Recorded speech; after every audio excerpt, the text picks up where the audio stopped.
pour accueillir, écoutez, un artiste qui est toujours précieux dans le paysage musical français, qui se fait rare et singulier, Christophe. Ah oui. Merci Christophe. Je trouvais que je me fais rare. Oui, oui, oui. On te voit un peu plus. On te voit un peu plus maintenant, mais c'est vrai que tu t'es fait beaucoup rare. Ah oui, j'étais très rare, c'est vrai. D'ailleurs, tu as été plus de 25 ans à ne pas faire de scène. Entre autres. Et maintenant, tu lâches plus la scène. Disons que je tente des petites expériences qui me plaisent. Et la scène est un bon tremplin pour travailler le son. Voilà. Et pour le coup, tu deviens accro à la scène parce que tu en tournes encore un petit peu partout. Je suis accro comme en voyage. La scène, pour moi, c'est aller chanter dans des villes, de France ou d'ailleurs, et de me balader en France, surtout à cette époque-là, c'est quand même pas mal. Quoi. Ce qui n'est pas pour te déplaire, toi qui es un vrai nomade, d'ailleurs, un vrai bohémien. Voilà, et en même temps, après, j'ai la chance le soir de me trouver dans un petit théâtre, avec un bon piano pour attaquer un petit peu la... On en parlera certainement du piano si tu as envie. Alors justement, tu es là à l'occasion de la sortie donc intime. En plus, il y a une édition collector Fnac avec 5 titres bonus. Donc pour ceux qui ont la chance de la voir. Moi, je t'ai vu, ça s'est passé au studio d'Avou il y a quelques mois, dans une configuration minimaliste. Ça a été une volonté de ta part de ce minimalisme? Comment tu as eu l'idée de ce minimalisme? Non, c'est un truc que je n'ai pas du tout préparé. C'est quelque chose qui s'est fait comme ça. Pour te parler du piano, justement, c'est le piano en fait qui est le responsable de cet album. Il est responsable d'une nouvelle, disons une nouvelle, pas vie sonore, mais une nouvelle route, sur la route, avec un nouvel instrument que je n'avais pas vraiment visité jusque-là, parce que ma palette sonore était plus dans les synthétiseurs, dans les percussions, beaucoup dans les synthés, quoi. De 70 à septembre 2012, où j'ai découvert le piano, qui a été pour moi quelque chose, une vraie découverte par rapport à la création, et puis à l'infini, parce que comme moi je le sais, je suis autodidacte.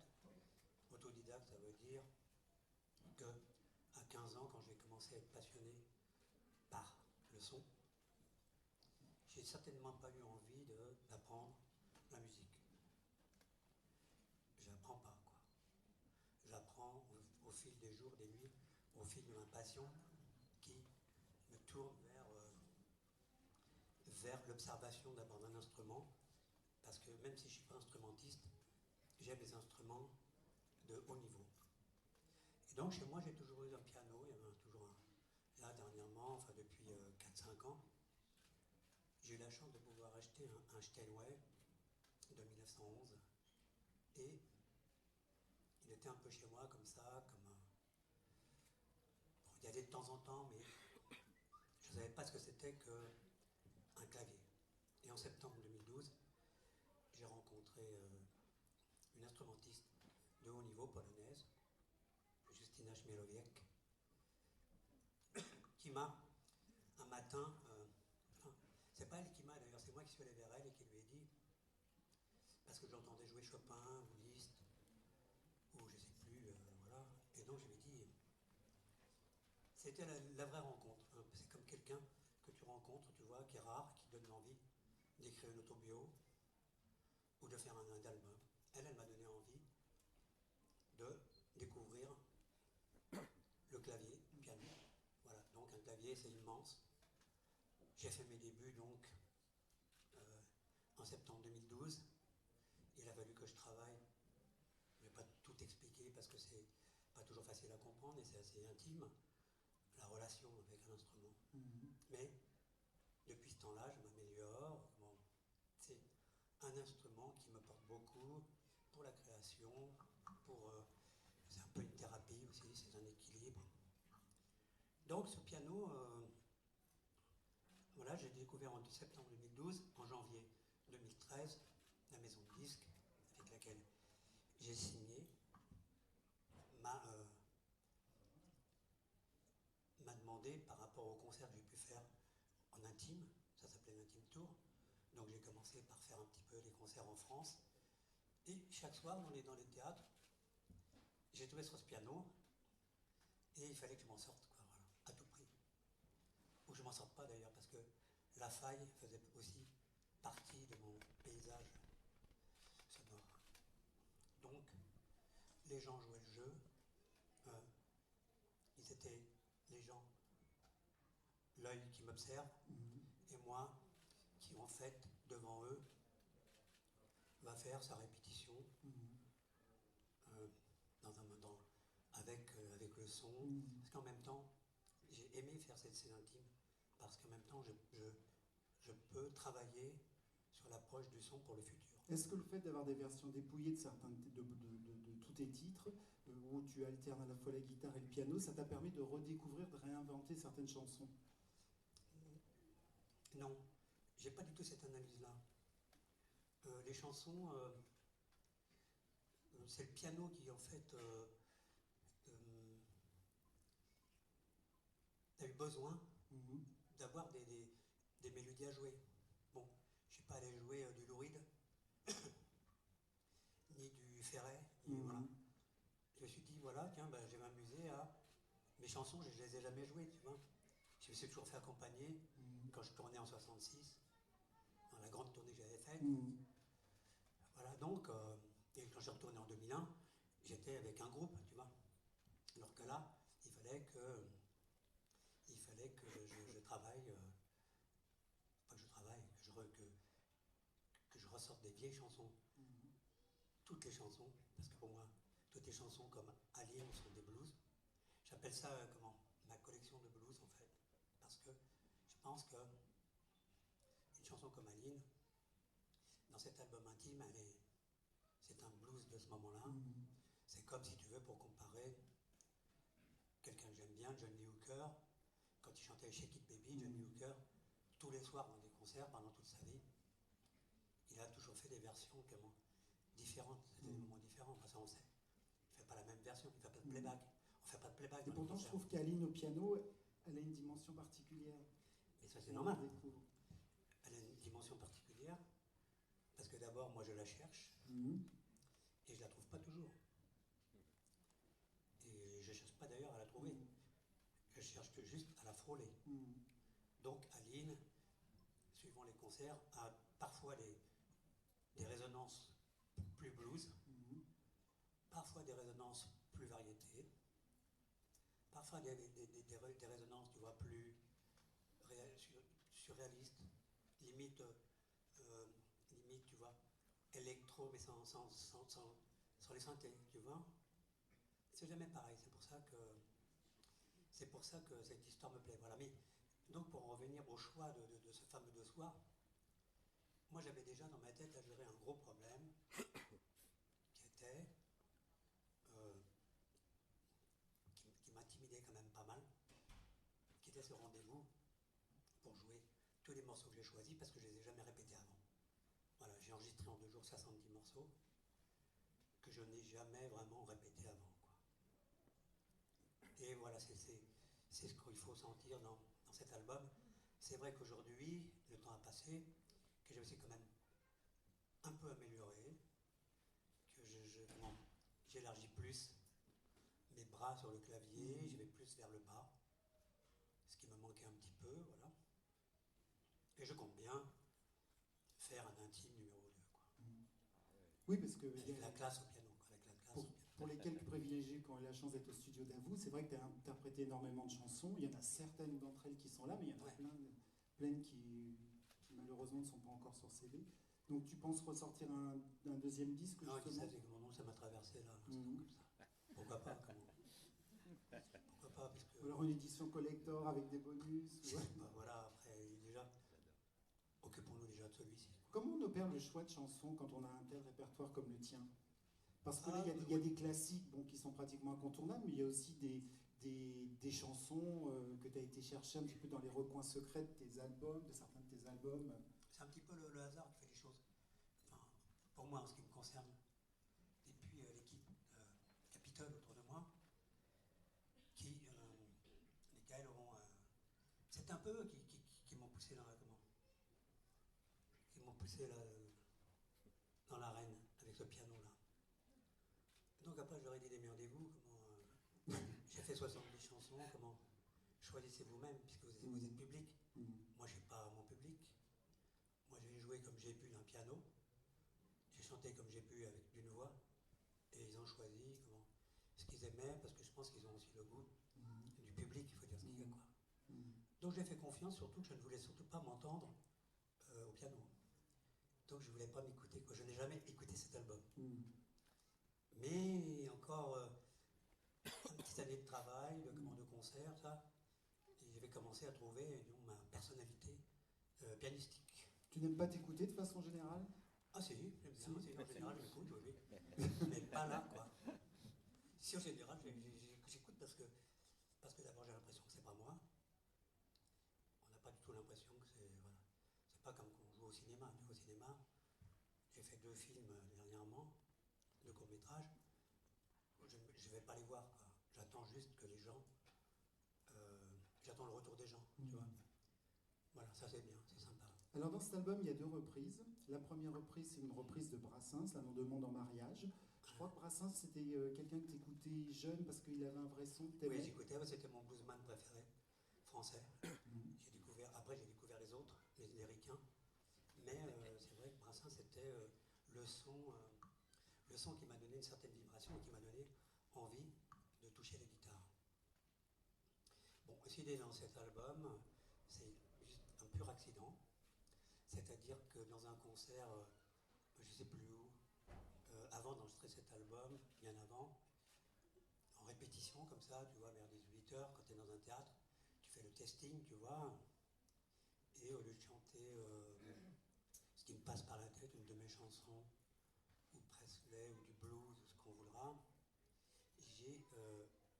j'avais écouté 2-3 jours avant, La demande en mariage, et puis je me suis entraîné là-dessus pour tester mon son de guitare, et puis j'ai trouvé que ça faisait bien. Et alors j'ai dit, tiens, un truc que je voulais, parce que j'avais dit que je ne chanterais jamais Brassens, tu vois. Et donc, voilà, j'ai tout renversé. Et j'ai dit, ce soir, je chanterai La demande en mariage, parce que je trouvais, tu vois, cette espèce de hasard qui fait que cette chanson, en fait, m'allait comme un gant. Et j'aurais jamais imaginé, j'aurais chanté La mauvaise réputation, tu vois. Ou, je sais pas, moi... Je trouve que ce choix n'est pas innocent, je trouve qu'il te correspond bien, La demande en mariage. Oui, voilà, je crois quand on connaît le texte, inconsciemment, le texte m'a parlé encore plus qu'à la mélodie. Je trouve qu'il te correspond bien. Et je suis ton d'accord côté un petit peu grinçant, voilà, c'est quand même important de ressentir, surtout chez Brassens, un texte qui effectivement est comme un costard, quoi.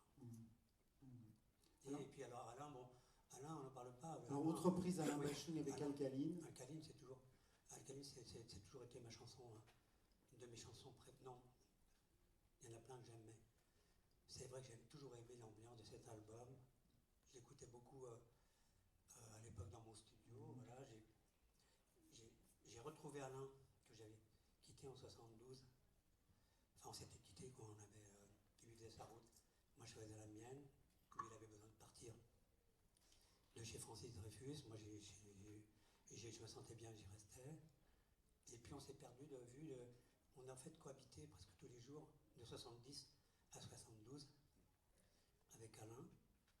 Voilà, on était tout ensemble. Et puis on s'est retrouvés en fait, je l'ai retrouvé par la musique vers 78 avec Gabi, par là, 79, je sais plus, je crois. Et puis voilà, j'écoutais, mais j'étais pas quelqu'un de trop branché sur la télé, ni sur la radio, j'étais plutôt enfermé dans mon studio, donc pas vraiment au courant du tout, mais... Donc, et puis un jour, j'ai eu l'occasion d'avoir cet album, il y avait Alcaline dedans, et j'aimais beaucoup les musiciens qui jouaient avec lui, voilà, je trouvais que il y avait une vraie ambiance. Alcaline est une de mes chansons préférées. Il y a aussi L'Apiculteur, j'ai toujours eu envie de chanter aussi L'Apiculteur, c'est un peu plus difficile pour moi. Mais on dit que souvent dans Alcaline, il y a un clin d'œil à Aline d'ailleurs. Oui, bah c'est la vérité, oui, c'est ce qu'Alain dit. Moi, j'avais pas compris. Voilà. C'est ce que Boris Bergman disait aussi. Quand on s'est retrouvés en 2000, on s'est retrouvés en 2001 avec Alain. On s'est retrouvés en 2001. Il a chanté Les mots bleus. On a refait du chemin ensemble, on est partis à Montréal ensemble. On a fait des concerts à Clermont-Ferrand. On a fait beaucoup de choses pendant pas mal de temps, quoi. Oui, c'est ton frère de cœur et d'âme. Je sais qu'il est très présent dans ta vie. Ouais, Alain, ouais. Je me souviens la dernière fois, on était dans la loge des années bonheur chez Patrick Sébastien et on a écouté pendant 1h30 une interview Ah oui, d'Alain qu'il avait donné, je crois que sur France Inter, je sais plus où. c'était sur mon ordi. Ouais, sur ton ordi. Ouais. Des fois, je l'écoute, j'aime bien. J'aime bien écouter les gens parler d'Alain. Mm. Voilà, quoi. Enfin, moi, voilà, j'aime bien. Les gens qui me touchent, j'aime bien parce qu'on connaît. Je cherche pas tout à connaître non plus, mais il y a des choses que je connaissais pas d'Alain, quoi. Mm. Et comme il m'intéressait, j'étais curieux, quoi. Je suis comme tout le monde. C'était sur. J'avais attrapé ça sur iTunes. Sur iTunes, Sur oui, iTunes, c'est ça. ouais, des podcasts, ouais. On avait de France écouté, Inter, on a écouté, je sais que tu télécharges toutes ces interviews. Oui, il y a tous ses potes qui parlaient, Boris Bergman, Mm. tous les musiciens, tous les mecs qui ont fait le son avec lui, voilà, quoi.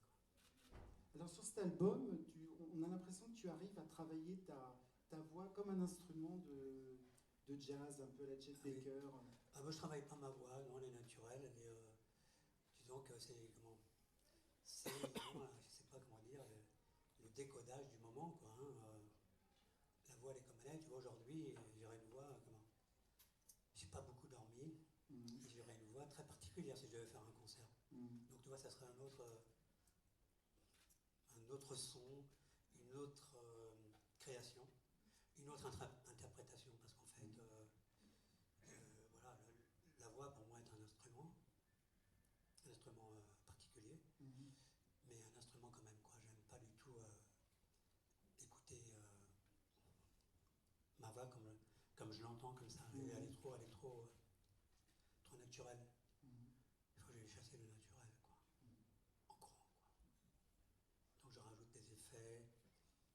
D'ailleurs non, parce que tu vois, sur le prochain album que je prépare pour janvier 2015, je vais beaucoup travailler sur je vais beaucoup travailler sur des différences, parce que je sais que je vais travailler ma voix beaucoup plus en devant, avec des moments de moins d'effets. C'est-à-dire que, enfin aujourd'hui, avec, disons, la gamberge instinctive qui ne se calcule pas, mais qui est au quotidien, en toi, ou par l'écriture, ou par l'analyse sonore, musicale. Tu penses à des trucs, tu visualises des trucs, tu visualises ça s'appelle peut-être évoluer, quoi. Tu évolues par rapport à la formation, par rapport à la façon de créer une chanson. Voilà, tu fais une mélodie, voilà. La mélodie, moi je suis un mélodiste, donc il y a toujours de la mélodie, tu vois. Après, aujourd'hui, je pense que dans l'album, la robe sonore que je mettrai dans le prochain album ne ressemblera pas tout à fait, même s'il y aura les synthétiseurs, il y aura du piano, parce que je vais m'en servir. Elle ressemblera pas, elle sera pas traitée du tout de la même façon. Pour moi, chaque chanson est... Dans une chanson, il y a plein d'endroits à traiter esthétiquement, avec un esthétisme sonore pour arriver à se faire plaisir, quoi. L'exploration du son, l'esthétisme sonore, ça reste important pour toi. Bah oui, c'est comment. Sinon, quel intérêt, hein. Je peux faire autre chose, moi. Pas d'être chanteur. Hein. Alors tu as chanté C'est mon style différent. Est-ce que tu as l'impression d'être quelqu'un à part dans le paysage musical français? D'être quelqu'un à part dans le paysage musical français. C'est ce qu'on me dit. Moi j'écoute ce qu'on me dit. Et puis, souvent tu m'as dit, je suis pas formaté, je suis quelqu'un d'hors format. Ah oui, de toute façon je suis pas formaté, ouais. Bien sûr que je suis pas formaté. J'ai pas mal de petites failles qui font que je m'habitue à mes failles. Voilà, bon, et puis je m'habitue aussi aux trucs qui ont plus d'importance. Bêtement, admettons, tu vois, j'ai plus de permis de conduire depuis 13 ans. Ça me manque, mais je préfère le manque plutôt que de rentrer dans la loi et d'aller passer le permis à point comme tous les connards qu'on est. Donc voilà, bon, un permis à point, j'espère qu'un jour il vous quittera et moi aussi. Voilà, je pourrai récupérer. C'est pas de mal à veille à mon avis. Ouais, mais bon, c'est dommage parce que voilà, bon, je me suis dit pendant pas mal de temps que j'avais raté quand même des bons moments de route la nuit, Enfin, ça te manque de rouler, hein. Souvent tu m'en as parlé. Ouais, Hein. bah, Des ouais, fois tu mais- me dis, tu vois, là je me Ouais, barrerais bien. ouais, si ouais, j'avais mais ça. ouais. Ouais. Mais bon, j'ai pas de solution. C'est pas que maintenant je vis un petit peu de temps en temps entre Paris et Tanger. Mhm. Et quand je suis à Tanger, j'essaie de prendre un petit peu des contacts pour essayer de récupérer un permis tangérois. Tu vois, comme ça, je peux conduire dans le monde entier, sauf à Paris, parce que de toute façon, quel est l'intérêt de conduire à Paris? Ça sert à T'as que rien. des Tu flics peux pas partout et rouler. tu fais qu'emmerder. Ouais.